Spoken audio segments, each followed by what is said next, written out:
জায়গাটার নাম কি একটু বলেন তো সুন্দরভাবে? সোনাপুর 1 নম্বর ওয়ার্ড। সোনাপুর 1 নম্বর ওয়ার্ড। জি। তারপরে আর লক্ষ্মীপুরের মধ্যে পড়ছে নাকি?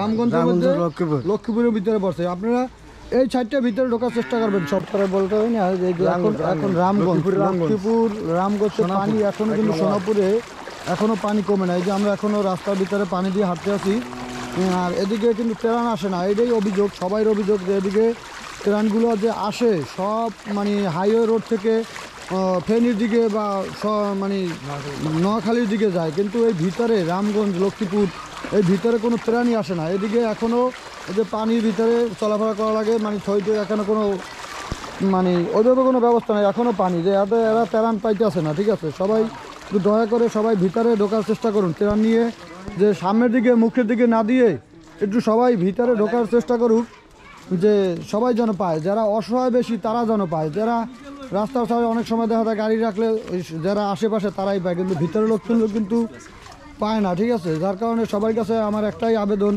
থাকবো যে আপনারা ওইভাবে ভিতরে ঢুকে যারা কষ্ট আছে, অসহায় আছে, ওইভাবে দেখে দেখে যেন যে কাকা আপনারা কি কোনো অনুদান পাইছেন এদিকে সেটা?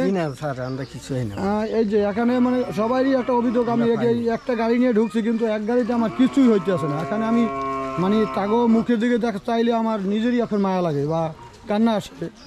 কিন্তু আপনারা সবাই চেষ্টা করবেন যেন ভিতরে ঢুকে যে গরিব দেখি যারা কষ্টে আছে তারা যেন সবাই পায়। আপনাকে এই জায়গাটার নাম কি একটু বলেন তো সুন্দরভাবে? সোনাপুর 1 নম্বর ওয়ার্ড। সোনাপুর 1 নম্বর ওয়ার্ড। জি। তারপরে আর লক্ষ্মীপুরের মধ্যে পড়ছে নাকি?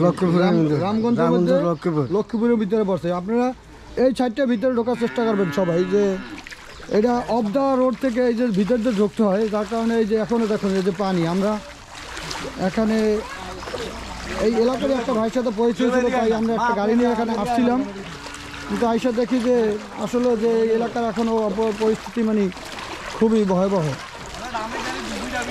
আপনাদের এই যে পরিস্থিতিগুলো দেখানোর চেষ্টা করতেছি, আর আপনারা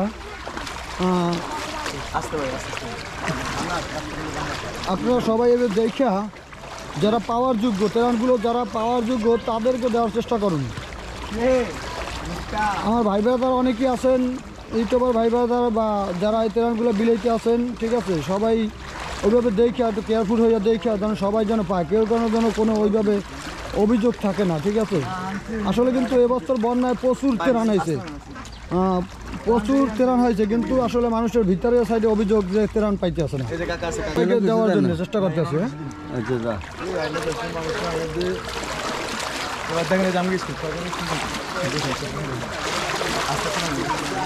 রাস্তা অনেক ভাঙ্গে ভেঙে গেছে। আমরা রাস্তার ভিতরে কিন্তু হাঁটতে আছি, এই যে দেখুন হাঁস খেলাধুলা করতে আছে পানিতে।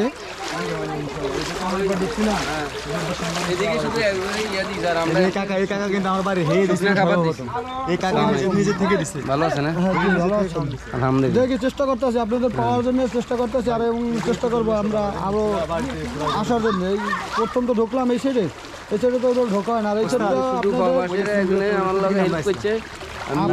সাইডটা হয়েছে ভাইয়া উল্টো সাইডটা হয়ে গেছে, ওই ভেরিবাদের ভিতরে কেউই ঢোকে না ওইভাবে, যার কারণে এই সাইডের লোকগুলো আর পায় না।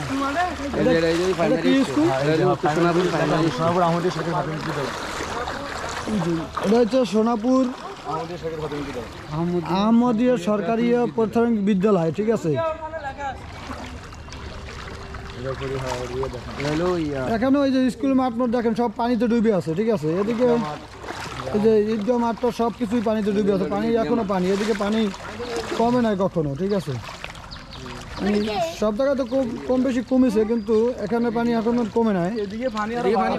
এদিকে ট্রেনগুলো এদিকে যেন পৌঁছে দেওয়ার জন্য চেষ্টা করুন সবাই, যে বিল দিতে আছেন এই সুনামগঞ্জ ভিতরে, সোনাপুরের ভিতরে, রামগঞ্জের ভিতরে পৌঁছে দেওয়ার চেষ্টা করেন।